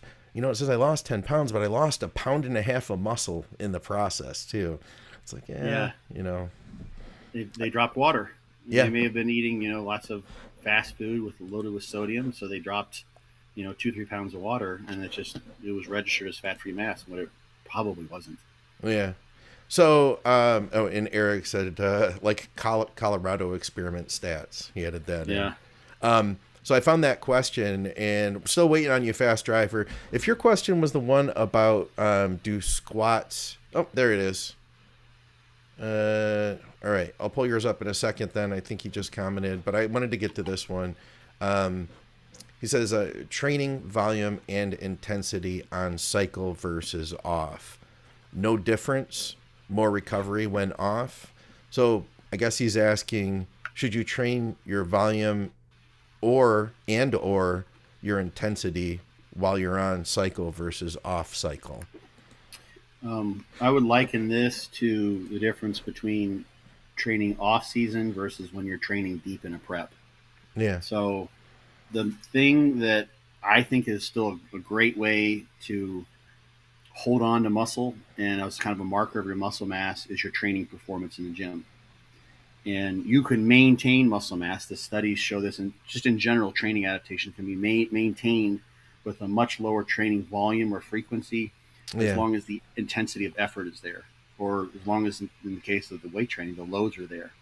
So you're going to have to drop your volume down. But if you're still doing incline presses with 275 or 225 for sets of 8 or 10, and you're off for 4 or 5 months, and now you're doing half the sets you were doing, but you're still moving the same loads around, Yeah. because then you're going to have kept that muscle pretty well, but you just don't have the recovery abilities to maintain that same training volume. Same thing when you're dieting down. But so you can hold, but the goal most of the time is going to be to hold. For Yeah. many people, depends on how they do it, right? I mean, going old school and you're just on during a show, then you may actually be trying to push your weight up when you're off during your off season, so to Yeah. speak. Just HRT and maybe a couple I use a growth hormone, something like that. In that case, then you're going to train in whatever way matches your recovery. But if you're like 6-8 weeks on, or 3 months on, 3 months off, then your recovery is just it's gonna tell you. You keep trying to do what you're doing. Chances are if you've optimized your training relative to your recovery, you're at that sort of peak of the hormesis curve that I blabber on about so often. And Yeah. now you keep trying to train with the same volume and effort levels, but you don't have the recovery. You're going to end that training is going to be, your whole curve is going to shift, and your training effort, your volume is going to be too high for you to recover from. And you're going to have less than optimal recovery. And it could be that you actually just start overtraining. Yeah, and that's with gear or without, that can happen too, though, right? Yeah, like if let's say you're a natural competitor and you just don't have the recovery because you're dieting down, you don't sleep as well when you're dieting, what have you. My thought has always been, dance with the one who brung you, right? So stick with the heavy loads. Make sure you preserve those best high effort sets. Train as hard as you possibly can with as much volume and effort as you can adequately recover from. Yeah. I mean, sometimes, like I did this with Fortitude Training when I was first developing the system, and I wanted to see what would happen because I'm silly like this, and I decided I'm going to train with volume tier 3 all the way into a show. Okay. Right. And I did. I survived it, but it was far from optimal. Okay. It was way too much. Volume tier 1 would have been better. Okay. So, and that's kind of how the volume tiers are nice, or that sort of a construction is nice, because you've got the same training layout, you're using the same exercises, or auto-regulating the same way, and your effort levels are high. All of the set types in Fortitude Training have high effort levels, lots of effective reps, but you just reduce your volume to match whatever you can recover from. So you can still train in the same way. I wouldn't start doing just a bunch of pump sets, going fluffy stuff because you're off. Try to hold your strength and performance as best you can. Yeah. And you can do that, and the studies suggest this, if you drop the volume and maintain the intensity of effort. So keep coming around and try to hold those weights. It may be like it's a victory, instead of like where you would be progressing, micro managing, micro loading your way up on exercises when you're in your off season, you're fully geared up, and now you're no longer in that situation. It can be a victory just to, okay, I used 3 weeks ago, I used 275 and I got 10 reps, and this time I got 9 reps. That's a victory. I kept it, and I've been off for 2 months now. This is cool. Absolutely. If I get 8 reps, and then I'm 2 months from now, I'm doing 265 for 10 reps, and I started at 275 for 12 reps 3 months ago. That's pretty good. You held on to that. And then if you go back on again, now you've only slid back a half a step and you're ready to take those 2 steps forward. So volume, keep the effort as high as possible. But know your recovery just won't support the higher volume. So, fair enough. Yeah. He had said, so he didn't post his question. He just said he was the guy who went to the seminar with Dave in Holland. So I'm not sure what his question was, but it's a good time to wrap this up. So there was a question, though, that somebody asked a while ago. I wanted to ask you, Scott, about there was something about a dog rescue. Is there somebody that has some sort of a fundraiser going on with a dog rescue right now? I sit on the board of Jackpot's Animal Refuge. Okay. That's located in Tampa. It's not a rescue, but it's a refuge for older animals, horses, pigs, dogs. They've got all sorts of things. I post their stories regularly on Instagram. Yeah. It says, how is Dr. Scott and his friends' dog rescue organization fundraiser going? Is it still on? They're constantly raising funds. It's not just it's actually a refuge. Okay. I mean, if someone really wanted to, I imagine they could be convinced to take on a dog and rescue a dog, or maybe a horse or what have you. But it's mainly for animals that were sort of thrown away. Horses, they were kind of the owner. Sometimes owners die. It's for cats, dogs, so pets and farm animals. Yeah. And they just take care of them, during those last years of their life, so they can age gracefully. And in the case of dogs, go across the Rainbow Bridge gracefully. So, but they're always in need of money. It's Nancy Lewis and Janine Lankowski. Nancy Lewis, for people who've been around for a while, it's just sort of a Linda Murray era bodybuilder. I think as high as a third, definitely top 5 in Olympia. Third maybe was her best Olympia placing. Third at the Miss International, I think. Maybe even higher. Really, really good IFBB pro. And Janine, of course, awesome. Multiple Olympia appearances, amazing poser. So yeah, they have this animal refuge, and they asked me to be on their board. So I put the website together for them. I help kind of Oh, with that's cool. ideas. What's the Yeah, yeah. website? Jackpot's Animal Rescue or Okay. Animal Refuge. I think it's all one word. Or Jackpot's Refuge, maybe. Okay.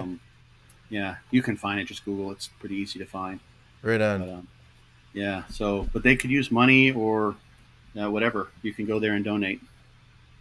Yeah, I still don't see Fast Driver's question. He said he posted it above. I see his comments. He says, I posted my question. He said, above the comment you just read, I see you have 3 comments on here, and at 4. And he said, what about my comment, my question about controlling your waist? I mean, I don't know what that question is. If we're talking about vacuums, maybe he's trying to figure out like how to improve waist control, like transverse ab control. I wonder. I don't know. Yeah. I'm looking here. I tried to use the search function. It doesn't let me find anything. So I thought maybe I would dig out his. Yeah, there's nothing there. All right.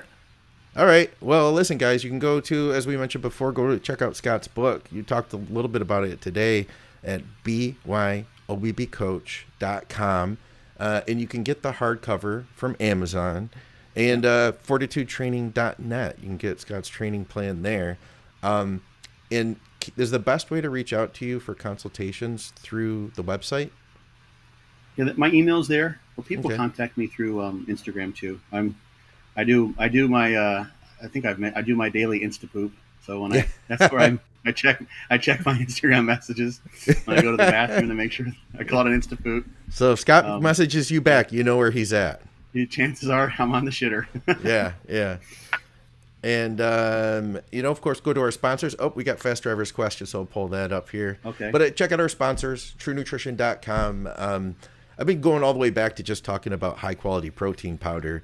We can talk about all the fancy supplements in the world, and they offer a lot of really great stuff. But high-quality protein powder is pretty much like the number one foundation. I don't even consider it a supplement. I just consider it part of the diet. But you can support us by shopping with them for your protein powder. Use our code THINK over at TrueNutrition.com. So he says, last one of the day then, how to control your waist. I am sometimes like a pregnant woman. Then the next day his abs are flat. So he's probably getting bloated during the day. So sometimes it's just what happens with all the food. Yeah. How to put down. He might. God, there's so much. This could be very much a dietary thing. So he's just getting bloated from his food. And maybe if he's taking massive amounts of food, then that just kind of can be part of the game. You're just gonna have to do that. Having some conscious control over your waist. Yeah. And I've been there when you're constantly got a food baby. Yeah. Like there's not much you can do about that to some degree, except learn how to gather waist control so that you can have that abdominal control. So you can have that on stage. That's where it's important. Yeah. But an elimination diet is sometimes a place to start. There might be something in his diet other than just sheer volume of food that's causing him to be bloated or causing his digestion to be slow. So yeah, he says he's flat the next day. Yeah.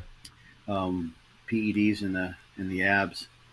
Yeah, it could be his microbiome is just not happy with what he's doing, and it's causing a lot of bloat, causing a lot of gas. Look at his bowel movements. Like this is the acupuncturist in me, stepping out here. Like look at are your bowel movements regular? Is there undigested food in there? Do you have a lot of gas? He sounds like he feels bloated as well. So yeah, he may need a dietary change.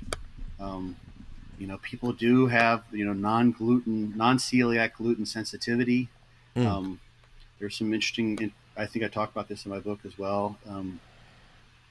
Activated charcoal that can help for gas. That was mentioned there. Can also take chlorophyll for stinky gas that helps kind of like remove the smell sometimes for some people if you've got a partner or a friend who doesn't appreciate your flatulence.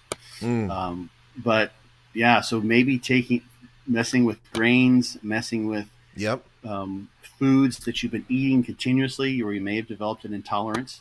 Yep. I wasn't able to find information on that in the research literature, but I'm just absolutely certain that it happens. I am too. People eat the same shit all the time over and over again, and they just can't eat it anymore. Yeah. And their GI just says no, right? So Yeah. the nice thing is you can pretty rapidly change the bacterial populations in your diet, in your colon, by changing your diet. Yeah. So he may need a restart where he just sort of eliminates, just goes down to like chicken, rice, fish oil to get some, EFAs. And then he adds in another meat, another carb source, and slowly sort of builds his way up from there to see, how things, see if there's some ingredients in his diet that are causing some bloat.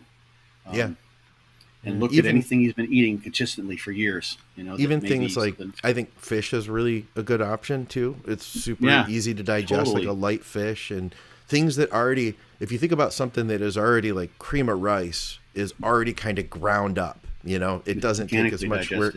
Yeah, exactly. You don't have to work as hard to digest that. It could just be something he's eating. Maybe he's eating a lot of oats. The fiber doesn't agree with him, Mm-hmm. And then I'm always a big fan too of a good digestive enzyme product. Something that Tanya mentioned, something that like HCl for acidity. I feel like, what is it? Now Food Super Enzyme capsules. They have a little bit of HCl in it, and all the digestive enzymes you need. That something like that could be beneficial, but I wouldn't use that before figuring out the foods. You know what I mean? Like figure out the foods, and then once you get that nailed down, then maybe look at using some type of an enzyme with the foods that are work versus just band-aiding the diet by throwing a bunch of enzymes at it, Yeah. I mean, sometimes people have bloat and they also get a little bit of regurg, a lot of belching. Yeah. And they may not have hypochlorhydria. They may not have low hydrochloric acid output in the gut. So like beta and HCl might not be a good solution for them. That might be fine. Or sometimes too, if people are taking in a lot of stims, so they're not sleeping very well and they're still trying to eat a lot, but they're drinking a lot of coffee, and maybe they take a pre-workout. Those things those work antagonistically to your parasympathetic nervous system, which is what's guiding your digestion. Yeah. So eliminating those things. So sympathetic activation is the opposite of what you want for rest, repose, digest. So that's another thing to look at. And he says, I eat a lot, and he's a truck driver, 13 hours a day. And I'll tell you, driving a truck is like, that's stressful work. And that he's taking a cooler with him. So like everything's prepackaged. He's probably eating while driving, shoving it in. Yeah. Even think about chewing. Just like you said, the term mechanical, the digestion, chewing your food more effectively can make a difference too with bloating. I mean, I'm not saying truck drivers are renowned for, using lots of stims to stay awake. Yeah. For their own It's safety. hard to keep the diet clean when you're on the road too. Yeah. He eats a lot of food, he said. So let's assume he's got a pretty clean diet, but it does help to move around a little bit for your digestion. So like when he's gassing up, if you can, like take a little walk. Yeah. Do some of that. Remember the movie Over the Top with Sylvester Stallone? Where he was the truck driver. He was the arm wrestler, right? And he had the arm wrestling thing. He's driving along, and he's like doing his arm wrestling workouts while he's driving. He needs something like that, like something that can like jostle his GI as if he was walking, like a bouncy seat, like get his digestion going while he's driving along. But just simply the stress of like being on the road, right? And, like, I mean, on every couple hours, you have someone who cuts you off. You have something like a close call, or especially if you're in a truck, it's constant vigilance, So that's not. It's different than just chilling in front of your computer. You're just kind of doing your thing, right? Yeah. You have to be so focused. So that is a difficult thing. I would really, really focus on. You're welcome, fast driver. Fast driver. Now we know where his name comes from. Yeah. Focus on good sleep, because I think he said 13 hours a day. Yeah. Plus training, and food prep on top of that. I work with guys that drive, and I drove vehicles like for delivery and stuff. I grew up in a family that half our business was delivery based, and I can tell you, from the time I could drive, from the time I could see over the tables, I was working on a production line. And then from the time I could drive, I was doing delivery as a kid and a teenager, you know, and into my 20s. It's not easy work, you know. It's rough. Yeah. Girlfriend I had many years ago, her dad was a truck driver, and I felt really bad because he may have been almost in his 80s at the time. He was much older than my dad, although she and I were close to the same age. Yeah. And I wouldn't see him hardly ever. I go over to her house sometimes, and he would be on the road for like 2 or 3 weeks, and he'd come back. He would sleep for like 4 days straight. He would go to bed, go to sleep, and sleep for like at least 24 hours, regardless of when he got home. And then he'd get up and eat, go to the bathroom or whatever, and he'd just go back. He would be in bed for like 4 days straight. Yeah. Just totally exhausted. Yeah. And for like a week, you just wouldn't see him. Like, we'd go over to his house and say, "Is Dad up?" No, he's still sleeping. Okay. Like, he got back like on Sunday. It's Thursday, and he's still sleeping. Yeah. Yeah, it's rough work. Yeah, it ages you really fast. So, you know, getting good sleep, maybe, I mean, I'm taking a page from having worked with firefighters and even police sometimes, but those guys have crazy schedule. They got 24 on and 48 off, or 72 or whatever. We always tried to schedule their training around days when we knew they'd have some sleep. So you didn't want to try to train the day you've just had a shift. Yeah. Right afterwards, because you may have slept, you may not have, depending. Yeah. But, you know, and then train so you've got an off day. So we always schedule the training away from that stressful work period. So maybe he can, you know, set up his training. I'm not sure where he's training when he's on the road or how he's doing it. But he's not over the road. He said he goes home every night, and he doesn't do stims. So, but all that other stuff could be really helpful for him. And I say number one is, just from my experience, start by trying to chew your food better. Because when you're eating and driving, you're just like taking a bite and shoving it in, chew, swallow, you know? Yeah. Yeah. I mean, I'm guilty of eating while I'm driving, but it's not terribly safe. Right. And you're just trying to stay on the road. So you're not focused on, you know, having a meditative experience while you eat your food. You're not enjoying it. Right. So, I wonder. Sorry, go ahead. I was just going to ask you, before we left, what's the craziest thing you've ever tried to eat driving that you can think of? Oh, geez. I remember I used to take bowls of oatmeal to work, and I had like a bowl in my lap, and I was trying to go like that. That's probably not the craziest, though. I'd say burritos would be a step beyond that. Yeah. I'm trying to think. There's some more, I'm sure. Like real dangerous foods to be eating while driving. Yeah. Yeah. I mean, I've made whenever I know I'm going to be driving, I try to do, like, I'm not trying to eat like rice, you know, something with a fork or a spoon. It's usually hand food. Yeah. You know, something I can eat with my hand. Yeah. Yeah. So He's got your book, by the way. Okay. Oh, thanks, dude. Appreciate that, man. If you have breaks, maybe he eats on his breaks. Like, this is like, you got to kind of strategize. I think it's just the nature of the job is just going to make it really tough to do what he's doing, because he's driving 13 hours a day. Yeah, that's just insane. Yeah.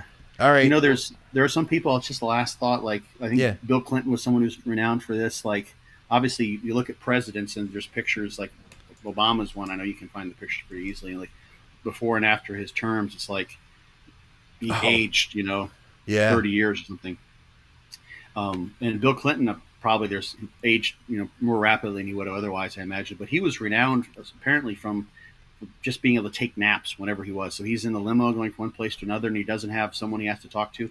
He'd fall asleep like that and just chill, right?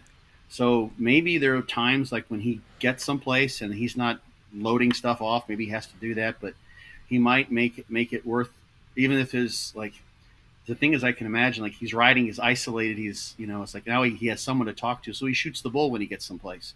He just has a conversation, and this could be a time where he could just chill and literally relax and bring himself down. Yeah. Right? In between. And take a nap if he can, just a 20-minute nap. Naps can be just miraculous in terms of recovery. So maybe see if in the course of his day, throughout his the super I want fucking flying. See if there's some way that he can, get himself to chill as much as possible whenever he has that opportunity during the day. Yeah, and he said he has protein bars, chicken and rice 2 times, 2 bananas in the truck. So listen, number one is get rid of those protein bars, because I'm going to tell you that most of those are garbage and they have sugar alcohols in them, and they're going to bloat you. Even if you replace it with high quality whey protein, if you can digest milk proteins, that is something high quality, is going to be clean, like no lactose and nothing like that in it. If you need to, just pre-mix it, put it in your cooler. It's nice and cold. That in itself, I guarantee you, if you're doing like 2 protein bars a day, I guarantee you switching that out, it will change your digestion for the better. And they have some slow proteins at True Nutrition that you can get. I'm guessing he's not in the U.S., but okay. That's right. He's from Belgium. But there's something out there for him, I'm sure. Yeah, like a trick for weight gainers and protein shakes is you make them the night before, get them all nice and mixed up, and then the bubbles will subside over the course of the night. So that could be something too. So he mixes it the night before, puts it in the fridge, then loads it into his cooler, and then he's not got the foamies in his protein drinks as well. So that could probably help a little bit with the bloating. And you can mix carbs in there. You can put olive oil in a shake. You can make that as many calories as you need to, Yeah. Get some fiber in there to help with, as a prebiotic. Yeah. So you can make some pretty darn healthy shakes, So that might be something that he could apply as well. So I like this. It's a cool puzzle to try to figure out. Yeah, let us know, man. So. Let us know how it goes, For sure. All right, we appreciate everybody tuning in and hanging out with us this Sunday. We've been doing this every other week, so not next Sunday, but stay tuned the following week. We'll be back. You'll see Scott back here again, and we'll catch up with him and answer some more questions and stuff. So until then, Scott, it is a pleasure as always. My pleasure, my friend. Adios. See you guys.